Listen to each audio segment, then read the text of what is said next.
Well, good evening, everyone.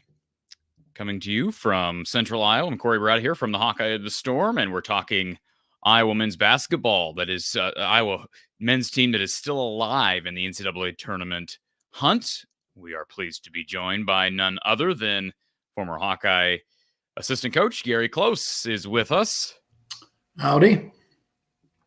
Good to see you, Gary. It's always good to be talking about a team's NCAA prospects as we turn the calendar to the all-important month of March. So lots to get to. We got about 45, 55 minutes or so because we got the women's game here coming up at 8 o'clock, which should be a fun one up at the barn. But Gary, the Hawkeyes getting a much-needed victory last night against Penn State. Wasn't always pretty. The win last night, the way they got there, does not necessarily inspire confidence in me and their ability to go out and get 2 wins, one on the road at Northwestern, one back at home against Illinois. But at the same time, they did what they needed to do. We've seen them play well on the road, pushed Illinois here this past weekend. Just your overall thoughts from what you saw from the Hawks last night. Yeah, I think it's a good win. You know, anytime you get one this time of the year, it's big. Penn State has caused some teams some problems. They beat Wisconsin. I think they beat Michigan State. So they've been playing better basketball. They play hard. And the fact that they lost the lead and then were able to get it back and win pretty comfortably. I thought it was a good, good win for them and some real positives. And now they got a chance with these 2 games against, 2 of the better teams in the league to really, really make a mark. So, and I think they got a chance to win both of them. They're going to have to play well, but I think they got a shot to win both. I think if they win both, they're in.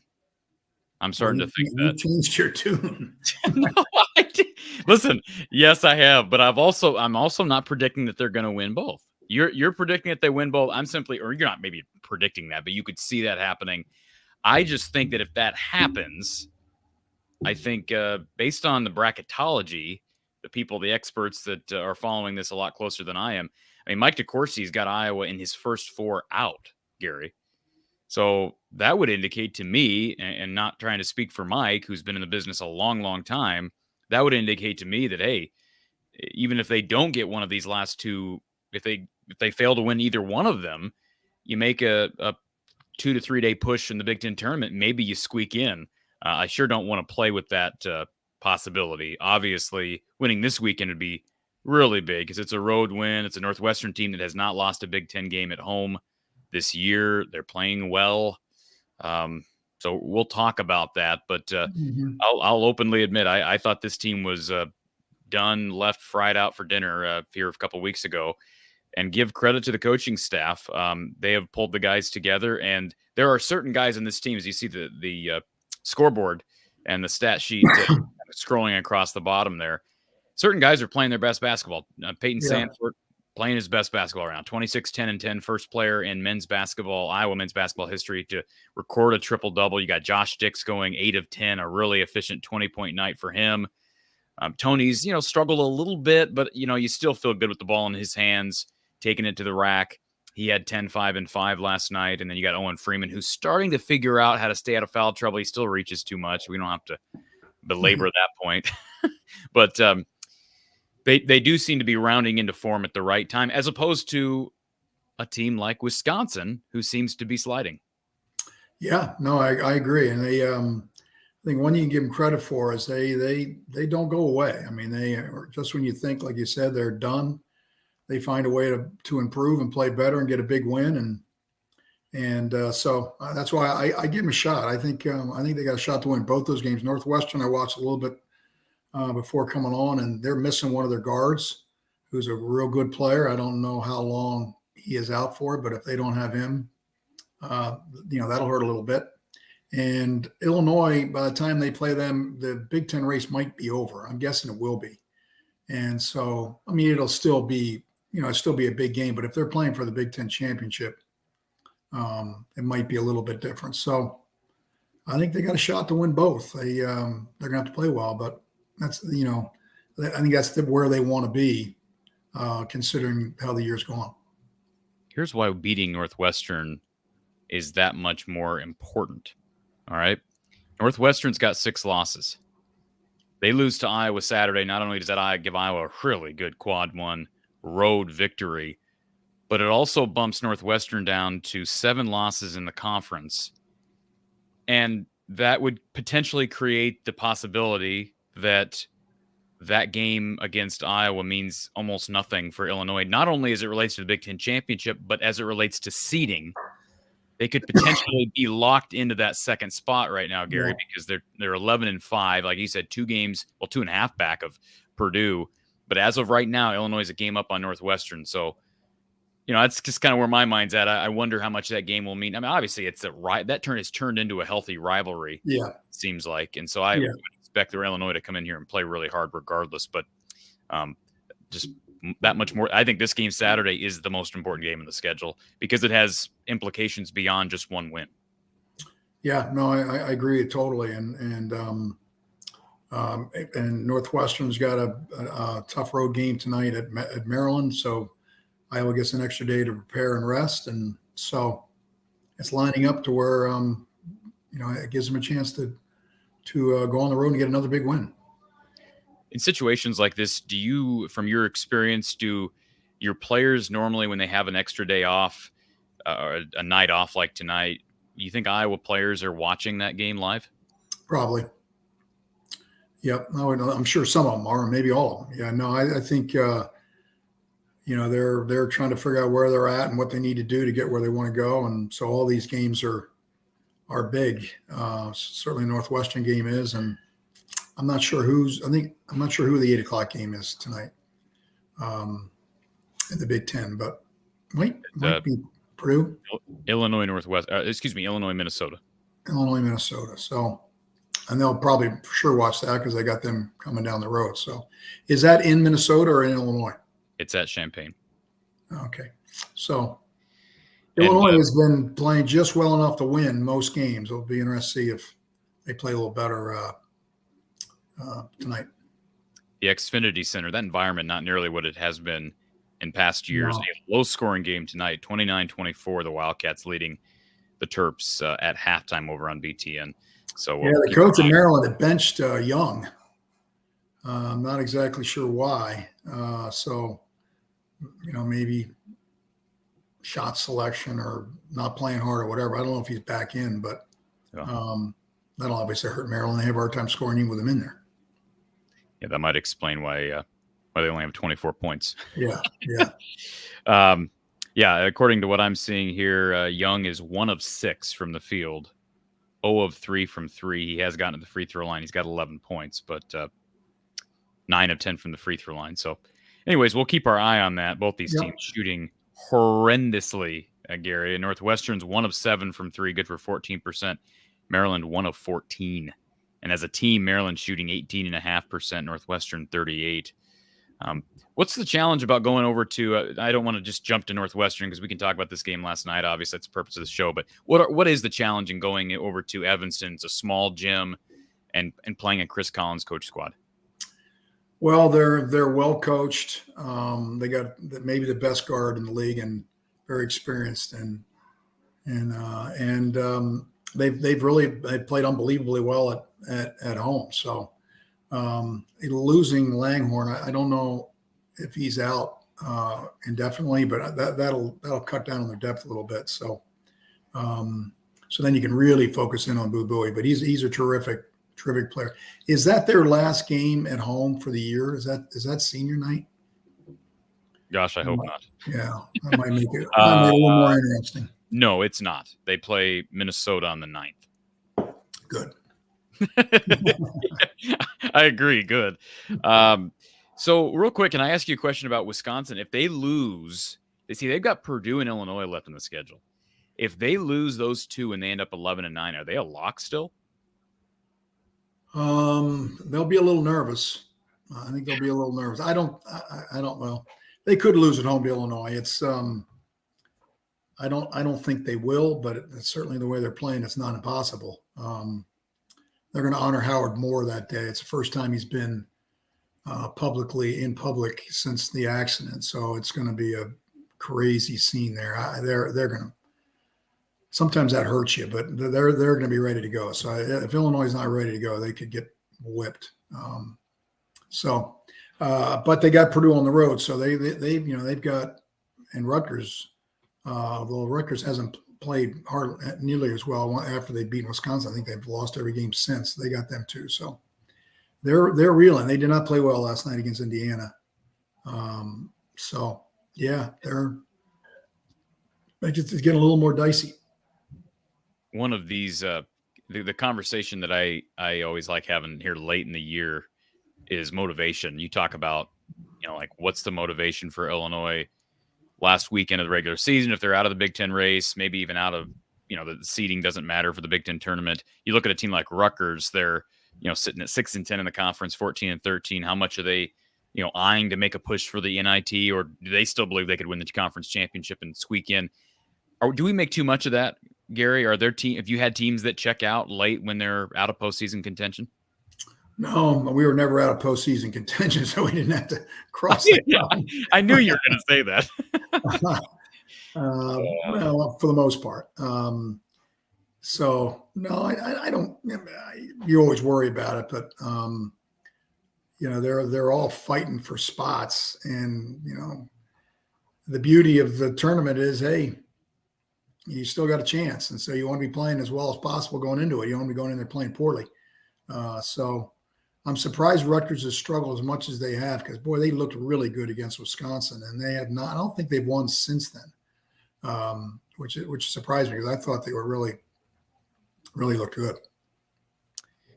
And folks, right now you've got Purdue, Illinois, Northwestern, Nebraska. Those are the teams with a double bye. Can you believe that? As of right now, Fred Hoiberg's squad would have a double bye in the Big Ten tournament at 10-7 in the conference. But Wisconsin riding their heels, tied at 10-7. And you got Michigan State and Iowa. Minnesota is also 8-8, but they've played 2 less games than Iowa has. And again, they play tonight. So very interesting. Hope to have Tim Kruger of Stadium on. He's our guy that we rely on every year for bracketology conversation. And, this is one of those years, Gary, where the bubble seems to be weaker. And yeah, I agree. I mean, I keep hearing that. I don't know if you have any inside information on that, but I don't follow these resumes enough. I keep hearing about how Iowa, they've been borderline 2 to 3 quad 1 wins. Here's an opportunity to get 2 more down the stretch of the season. But regardless of what happens to that Minnesota game on the road that was at one time a quad 1 win and kind of going back and forth, these 2 games to finish the season, I think, are pretty much locked in as quad 1 opportunities. And so that's what you want heading into March is opportunity. Before we get to our first caller, I do want to thank RTI Threads as always. Check out their baseball apparel. Iowa baseball is fully underway. IowaBaseballSwarm.com. Check out Iowa Baseball's team, NIL apparel. Click the link in the description. Go Hawks from our guys over at RTI Threads in North Sioux City. Also, want to thank Iowa Smokehouse. They're with us throughout basketball season.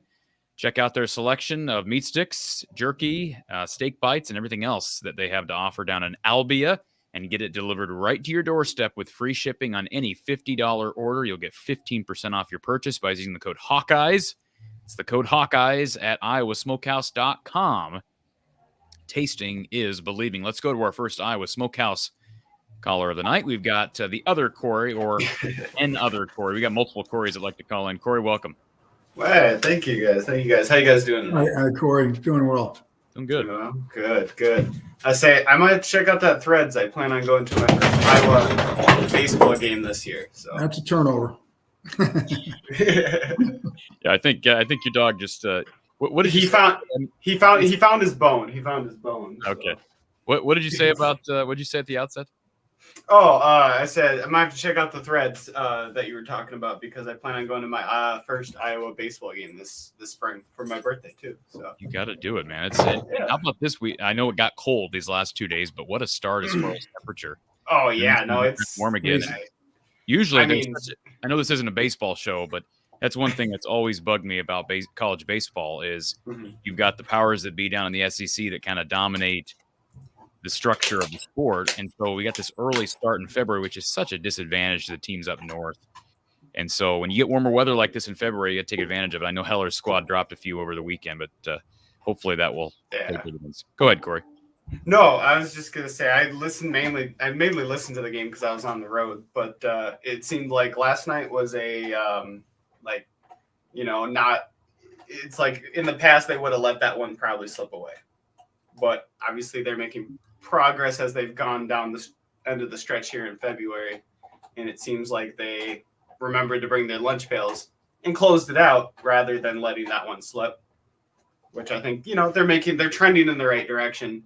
And as far as these last 2 games go, it seems like if you had to pick one, granted you want both, but the more impressive one would be going on the road and beating Northwestern. It seems like that one's. And I don't know. You remember, let's not forget, this is a human committee. So I'm not saying they would do this, but there's a recency bias potentially in play. And if the committee's looking at, okay, Iowa got one, they failed to beat Northwestern, but they got one quad 1 win at the end against Illinois. But Illinois was out of the race. And is it possible they do that? I mean, I would hate to think that they would, but I agree with you, Gary. Would you agree with that sentiment that it's more impressive to go on the road and beat a team that hasn't lost in the Big Ten at home? Yeah, I think both of them would be big. I mean, Illinois has been a top team all year long. They could be still in the running for the Big Ten championship. They beat Purdue all of a sudden. That's going to be a huge game. So I think they're both huge. And it's what they need, the other thing they like is people playing well coming down the stretch, and that would certainly help. Yeah, I guess I see the comment on the screen. T-Hank, he says if they go 1-1 in the stretch, they have to win 2 in the tournament. If they win the Northwestern one and then only win 1 in the tournament, but they still lose to Illinois, what do you guys think that scenario would do? I'm curious on. I'd be a little nervous if they only win the 1 in the tournament. I'll be honest. I'm going to go halfsies on that. Like I say, some of it depends upon how all the other teams do that are in the bubble. How they play and whether they win or not. Yeah, and I hope to have Tim on at some point, Corey. But I mean, I'm going to be nervous even if they win these last 2. If they don't win a couple in the Big Ten tournament, I'm going to be nervous. Right. Because their resume, it's not going to be like, oh, well, they've won these last 2. Now they're clearly in. I mean, I think a lot of people will be saying, hey, they got a good shot as long as they win a couple in Big Ten tournament. But I don't know that there's any guarantees there for a team that's not even. See, Iowa now. I'm going to make sure I don't misspeak. They're 17-12 overall.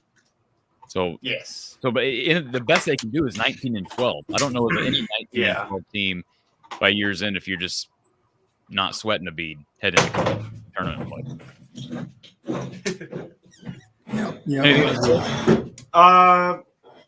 No, I guess I suppose that's really all I had. Oh shoot, I had something I thought, but thinking about going to the last game of the year. Thinking about it. But it should be. I would hope that that's if it's you would hope it's packed, But remember, here's the thing about that game, folks. Let's not forget they get like 7 days off. They go Saturday and then long break to Sunday, which is kind of an oddity this late in the year. So, Corey, appreciate you calling in, sir, and hopefully talk to you after the win. Thanks, Corey. Yeah, you guys have a good one. Thanks, Corey. Yeah, is that odd to you that they have such a long break before the final game? Well, everybody gets a bye week. Right. That'll be their bye week. Wisconsin just had theirs. So it's really close to the end. I don't remember Iowa having one that close to the end, but maybe that has happened. Yeah. Okay, let's see. We've got a couple things here. First of all, Tanner in the chat says, Corey, if Iowa was to get in after winning these 2 games, do you think we'd be playing in Dayton? Well, it all depends on what happens in the Big Ten tournament, right? I think there's a chance. I know you're not going to like me saying this, but I think there's a chance that if they win these last 2 and bow out in the first round, that they don't get in. I think that's a chance of that happening. 19-12 with no wins in the conference tournament, sure. I think my guess is, without being an expert in this, my guess is that they would end up in Dayton for a first 4 game. But, man, I don't know. See, the last 4 in play in Dayton, correct? Yeah. So. Yep. Did you ever play in Dayton? No. You were just too good. Too good. Too high a seed to be playing in Dayton. I think we did play one team that was in Dayton, though, one year, which, you had 2 teams in you had to prepare for. You had a short turnaround, but no, we never played in Dayton. Interesting storyline. I have not listened to Fran from last night, but Jake, I've heard this reported a couple of times now. Fran is saying that DeSante Bowen apparently is out for the rest of the season. He's scheduled surgery. So that will be a storyline to follow heading into the offseason. Now, what does DeSante Bowen do? I will be surprised if he sticks around, frankly. That's just, I hope I'm wrong. I mean, I still think he's got really good upside, but I'll be surprised just given the situation. But I don't know from a medical standpoint where he's at. T. Hink wants to know about Michigan State. Gary, are they in a good position right now at 9-8 in the conference? I think they got to be a little nervous too. And I think they got to play Purdue. And I think it's at Purdue. Yep. That's a loss probably. So that's 9. And they get it. Every time you think Michigan State's about done, they come up with a wild win like they did not too long ago. But they're not very good. They're not a typical Michigan State team. They're just not. Been really inconsistent. Their post play is very average. I think they're going to sweat it a little bit. If they lose to Purdue, which you have to guess they probably will, then the best they're going to be is 11-9. Well, they also have to go to Assembly Hall on senior night, and they play Northwestern. So those are the 3 games left for them. Yes. They got to go to Illinois? No. Indiana. To Indiana. Yeah. Indiana looked much better last night. They could lose 2 of those. Could lose 3 of them. They could lose 3 of them. Out. And if they lose out, they're not getting in, barring something No. crazy in the conference tournament. So some of these I'll teams. tell you who's got an easy schedule is Nebraska. They may win all 3 of their games that are left. They do. They're pretty easy schedule. You never want to say easy, but they're less daunting than the other teams have got. Ohio State on the road, Michigan on the road, Rutgers at home. That's about as favorable as you could. That's about as favorable. That might be the 3 bottom teams are close to it. There are some road games, so that's a little different when you do that. I think if you're Iowa, if say Nebraska wins out, all right, and if they win out, then you're looking at a team that's 23-8. I mean, I think they're in with flying colors. Oh, yeah, easily. If they lose out, because they're going to finish third or fourth in the league if they do that. Yeah, but they could also miss out. They lose out. I don't think they're a lock at 10-10 in this conference. No, they've struggled on the road all year. I think they got one road win. So, I don't think it's a lock. Gary, Jesse brought up Josh Dix. I saw a lot of chatter on social media today about Josh Dix, and somebody in the Iowa media made the comment last night on Twitter that Josh Dix is the best player in this team right now. I tweeted out this afternoon to no one in particular. I just tweeted this out. I said Tony Perkins is the best player on this basketball team. I stick by that opinion. Josh Dix is playing well, but he has not been nearly as consistent as a guy like Tony or even Peyton. But, I mean, you do have 3 guys who could go off for 20-plus on any given night, maybe 4 if you count Owen Freeman, maybe 5 if you go down to Ben Krikke. So who do you think the best player is on this team as we turn the calendar to March? That's a real good question. I would say it's a toss-up between Peyton and Tony, with Josh a close third. Although he is really coming on. He has really played well the last 2 or 3 weeks. It's really been fun to see. He's got a chance to be a really good player. I think he's getting healthy and confident, and he's making good decisions, and he's got a chance to be a really, really special player. So that's a nice nucleus to build around. Let's go back to our Iowa Smokehouse call-in line. We've got Doug on hold. Doug, welcome. Hey, how you guys doing? I can't believe you weren't the first caller, Doug. He chooses. I mean, I was on here at 7. How do you know I choose? I've got a queue here. You think I'm just he goes in order. discriminating? I don't know. I don't know when other people call in. I hit the link as soon as it posts. You were not the first person here, Doug. Usually, I didn't think I was. I tried to hit the link as soon as. No, we went to the game last night, and a couple things. I want to congratulate Patrick McCaffrey for 1,000 points. I think a lot of people are. I didn't realize so few people have gotten 1,000 points at Iowa. I was really surprised by 53? He said 50. He said 50 something. Yeah. I used to have it memorized, all of them, from Roy Marble down to, I don't know, Glenn Worley. Yeah, it seems like there should be more than that. But and not the best night for Patrick. I mean, I'm glad he got the we need 5. 1,000 points. He was 1 of 6. Yeah. He was 1 of 6 from the field, and he got those 2 free throws at the end. To kind of get some Brian points from Corey, Tony's the best player on this team. Yeah. I think so anyway. But Josh is good. We have 5 really capable players, and our bench Patrick can play decent. I loved Lodge's 2 plays, his 3-pointer, and then his half full court pass for the dunk. I was starting to chant Lodge. That was pretty cool. He's got some good upside. I've been saying that since day one. I like his athleticism. I do like. Here's what I like, Gary. I like a kid, especially a freshman, that when you get into big games, he's not afraid of the moment, and he does not seem to be afraid of the moment. At least he's all smiles. Well, we haven't seen him down the stretch of a game in a crucial moment, but he has never shown himself to be nervous about shooting. I mean, he just looks at the rim and he's launching it. I agree. Yeah, that's good. Good job, Lodge. Good job, Lodge. But the other thing, I made a comment on the Facebook page for you guys about DeSante. Fran said that because it was very weird watching warm-ups and stuff.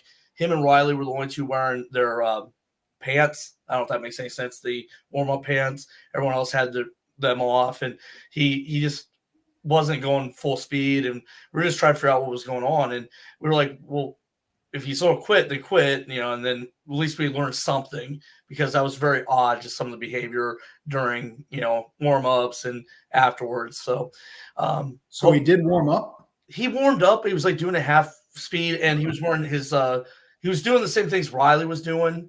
I don't know. Riley, hold on a second though. Riley's taking a red shirt. Yeah. So why is DeSante even warming up if he's scheduled to have surgery? I don't know. I wasn't watching that.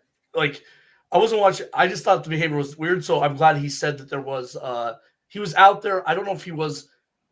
I know he had a ball in his hand a few times. I don't know if he was shooting around or anything. I didn't know what was going on. So I'm glad Fran said something because he didn't look to be part of the team, but looked to be part of the team. Am I making any sense at all? Very, very little. Okay. Anyway, DeSante's supposed to be injured anyway. Sorry, chat people. Well, that explains because he hasn't played hardly at all last few games. I made no sense there. Yeah. Anyway. Here's the thing about the situation. Gary, well, it was I think it was actually you that made this comment, Doug, when you called in here a show or two ago. If Tony comes back, might that dissuade DeSante Bowen from returning? I don't know that matters because when DeSante was healthy, he wasn't playing. Yeah.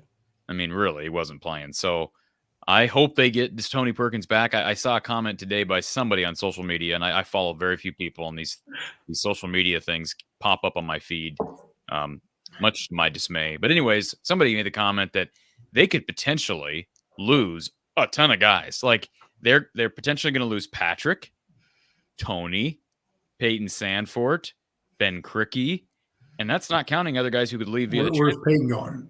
Portal, you mean? Pros. He's No, he got on a mock draft. I don't think he should leave, but I'm just saying there are Iowa writers writing about this because Peyton Sandfort has shown up on mock draft boards in the second round. I think it'd be foolish to leave because, first of all, what's a late second round pick going to get you anyways? Yeah. Not even guaranteed. I would be shocked. And he gets another year with his brother. I'd be very surprised if he does that. But I'm just saying there's a potential for that overhaul. That's a lot of guys missing. And even if Peyton decides, but you got a potential of them all staying. Yeah. Exactly. Well, besides Ben Cricky. Absolutely. Yeah. Peyton could enter the draft and come out right away. I mean, just to get some feedback. And I think that will happen. That's what people have said. You've had players do that, right, Coach? Oh, yeah. It's not a bad thing to do. See where you're at. And good for your confidence and competition. And, it's not all bad. Yeah. Nobody doesn't light it up. Let's see. I want to be quick because let's go with the last point. I have several other points, but I'll call after the Northwestern game. Still the student section. They're the ones that need to come at 8:00 at night on a Tuesday. That was still pretty disappointing, because this game was very important. I know you just. I mean, it's just I don't understand. We travel 2 hours and it dropped 60 degrees in our 2-hour travel. I swear to God, it dropped. I think the wind, the 60 mile per hour derecho style winds may have caused people to. And 8:00. Yeah. 8:00. But to Doug's point, it's amazing how different the crowd is now than it was during the Tom Davis era, even during the Alford era. It's amazing how much worse it is when you compare it to the best venues in the Big Ten. Yeah. There are a lot of bad venues out there right now. Like Penn State's a black hole. The Xfinity Center is just a joke. It's all over. Yeah, it is. But there are some the disparity between what you get at Michigan State and Iowa has only grown, and that's frustrating. But I get it. Well, and the other thing about that is I understand people that had sub-state basketball or the girls tournament, but you just have to walk or you can hop on a bus. The weather shouldn't be that big a deal for you. The other question I will have for both of you right now is Painter, Hoiberg, who's the coach of the year in the Big Ten? Yeah, we had that question not too long ago. I think it's going to come down to who finishes. I think it's probably a 3-team race between Painter, Fred Hoiberg, and Chris Collins. And I think it's going to be how they all finish. When are those awards announced? Are they after the conference tournament or before? I think they're right during the conference tournament. Oh, during the conference. Yeah, I was wondering if right prior to it, and I think maybe it's like the Tuesday before the Wednesday game, something like that. I think it's such a weird year, especially with the middle of the Big Ten, that I asked that question because you wonder if somebody rattles off 3 or 4 straight wins of Big Ten tournament, that could completely flip the conversation. Yeah, I think it's before that. Okay. Yeah. Let's go back to our Iowa Smokehouse call-in line. We've got Tony Tony, welcome. Hello, how you doing? Hey, Tony. It's a good game. Like I said, the 3 accomplishments last night. Ben Cricky, 2,000 points. I mean, took 5 years, but that's It's a lot of points. that's still pretty impressive. And then the Missouri Valley is not a bad conference. no, No, not at all. no, not at all. Yeah, and Patrick's 1,000, and then the triple double the first time. We probably should at least address that. We should be doing that. And by the way, he is our RTI Threads player of the game. It's a pretty easy one to pick. But 26, 10, and 10, and I was thrilled for him when he got that last rebound on the free throw. I think it's just he is so expressive. His facial expressions are so obvious that obviously the camera was in on him, and they knew he knew late in the game. Which, the game hadn't been closed out yet. So part of me is like, let's get this win. Let's not focus on it. But I mean, you're human, right, Gary? Like, you're going to be thinking about it. But the game still. That's what you like about him. He definitely loves what he's doing. The game still wasn't in doubt. I don't think you can, and I'm not saying you are comparing it this way, Corey, to like how in the women's game, Caitlin sometimes is chasing those triple doubles. Maybe out of the flow of the game, you can maybe no. I meant what I meant, Tony, was the game was absolutely still in doubt. So, like, you had to keep playing with a view to winning, not with a view to, hey, I got to get another rebound. Yes, exactly. Yep. I got you. So, and by the way, can I just say this? One more big kudos to our women's basketball co-host, Kasheen Alexander.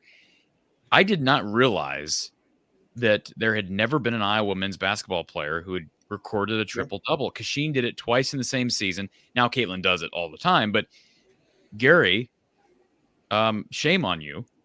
How did you not coach a player to a triple-double? Well, we had a few that had a chance, but a lot of them didn't pass the ball very much. So you got to get some assists. So let me figure this out. Who would have been the best players that would have had the best chance at triple doubles in your era? Well, Andre Woolridge, his senior year, led the Big Ten in scoring and assists, but he's not gonna get double figure rebounds probably at 6 foot. Did BJ ever crash the glass? No. BJ was hanging out on the perimeter. What about our good friend? What about? He didn't pass the ball enough. Yeah. It was a black hole. He'd pump fake 5 times every single time he got the ball. I was surprised. I was surprised that was the first one. I was. Because there have been some really good players that have played at Iowa. But frankly, it just goes to show you how hard it is to do. Yeah, exactly. Absolutely. That's my point. Clark's making it look easy, but it's not an easy thing to do. Guys like Jeff Horner would have been, you'd think maybe at one point Jeff Horner recorded one with his size and his ball skills, and had a number of guys over the years that could have. Tony, Coach, did you know that he's actually paying Kasheen double what he's paying you? I don't know. Is that right? You. Yeah. Wow. Right. This will be my last one then. Well, the contract just lasts to the end of February, anyways, Tony. So gotcha. That works. Hey, I just had a few questions. How much do you rely, Coach, on scouting reports versus sticking to the fundamentals? The reason I ask this is it seems like a major flaw with Fran that they rely too much on what the scouting report says that the guy's shooting. The O'Boyle guy last night shooting 25% from 3 coming in the game. Let him, we just, he's going to keep shooting that. And then the guy gets confidence and he hits 2. And it seems like that happens over and over and over again. And they rely on the scouting report way too much versus just fundamentals and playing good defense. Like, where is the delicate balance between something like that? Yeah, that's a good question. I think scouting reports are important. I mean, you gotta play the percentages. But then if somebody gets going, then we gotta adjust here and he's made a couple. Let's take it away from him. But I think scouting reports are real important. You gotta be well prepared, and usually the teams that are well prepared got a better shot of winning. And those stats are important.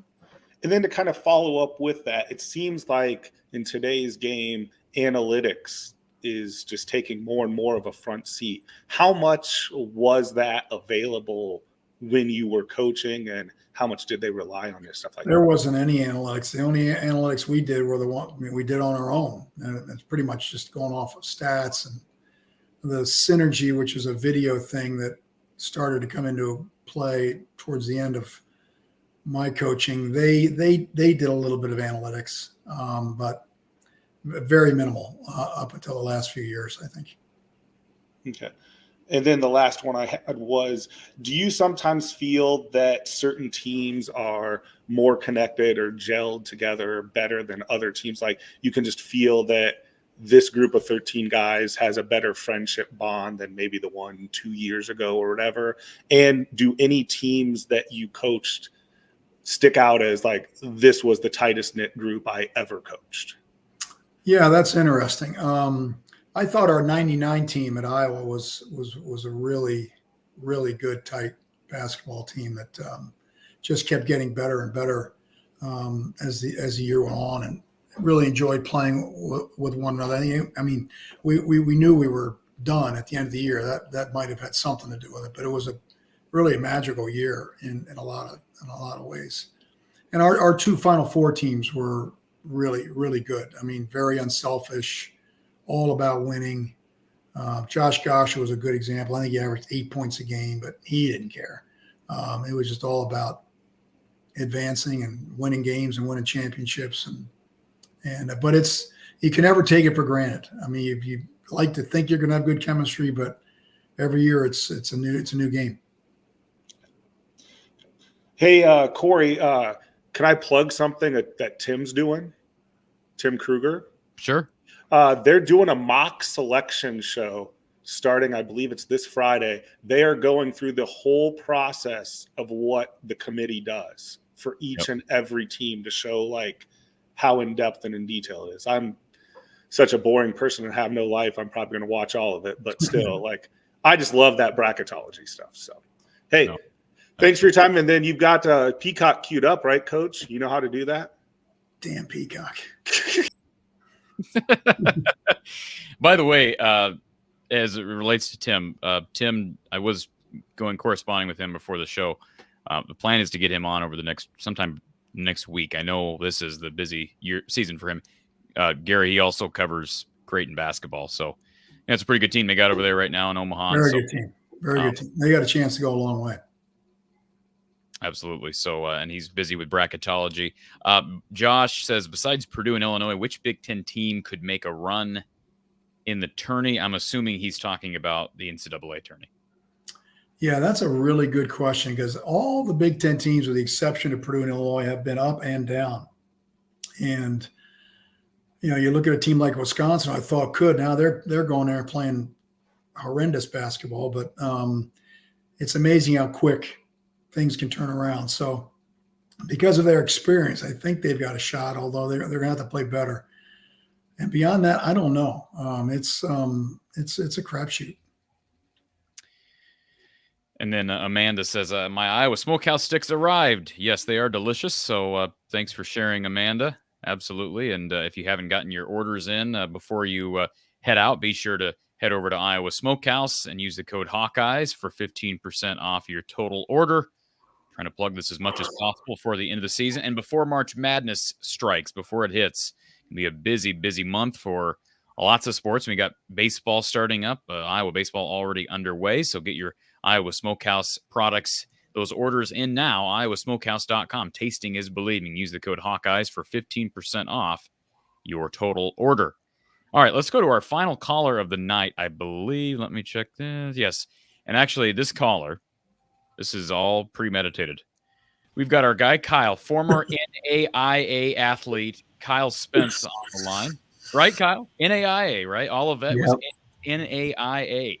That's correct. Coach, you're going to have to yell at Corey. I was in the middle of a peaceful lifting session tonight, and he DM'd me on Twitter and said, "Get home right away. I need you to do my analytics." So I missed out on the last third of my lift. Well, the lift can wait. We need you to talk bracketology with us. So what I had Kyle do, Gary, is and we'll see to what extent he's done his homework here. What I wanted to know is, how does Iowa's resume as it relates to quad victories compare to the like teams on the resume? Because we know about conference teams. We've broken down the teams that are kind of jam-packed in the middle of the Big Ten. But what about the other teams that are on Lunardi's last 4 in, first 4 out, etc.? What do you have for us, Kyle? Well, if you want me to, I put it all on a spreadsheet, so I could probably just present it if that Sure. is there a way to do that? Absolutely. Yeah. Okay. You got that option? I think you have that on your side.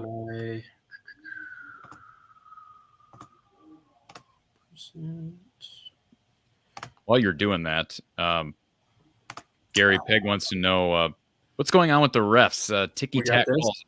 You think the officiating was okay last night? I didn't have any problem with it. Well, there you go, Peg. When you win, you don't have as much problems. Gary rarely has a problem. There you go.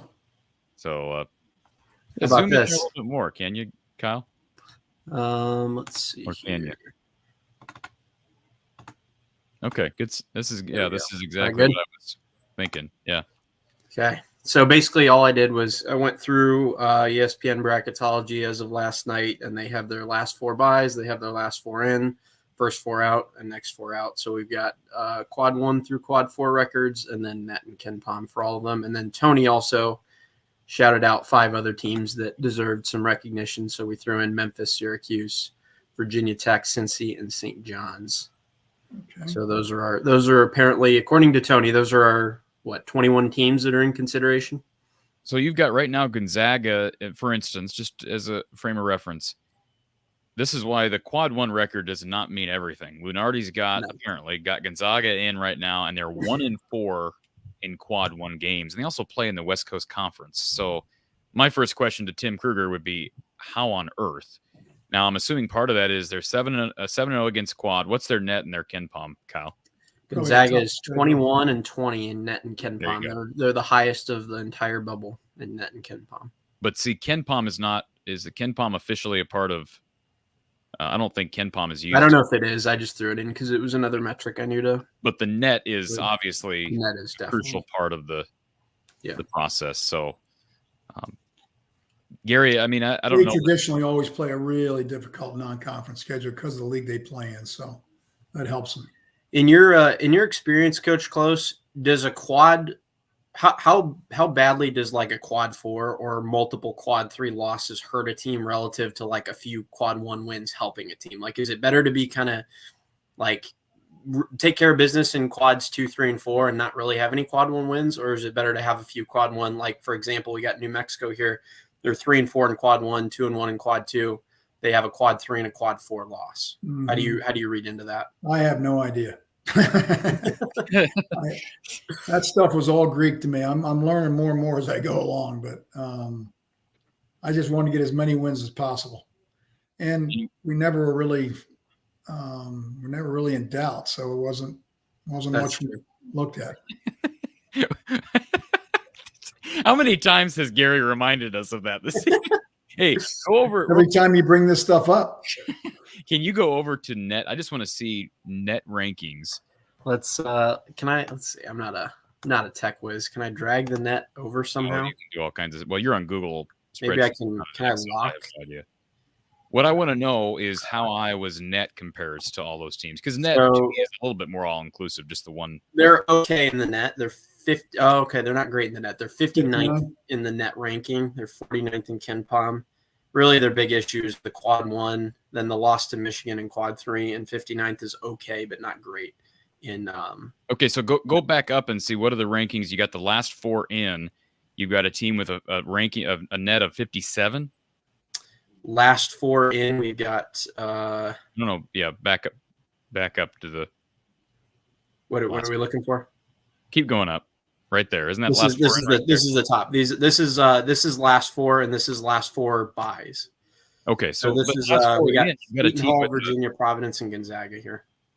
Yeah, but you got a team with a net of 61 who's in, right? Go over to net. Yeah, let me delete this one so we get a little bit more. Okay, there we go.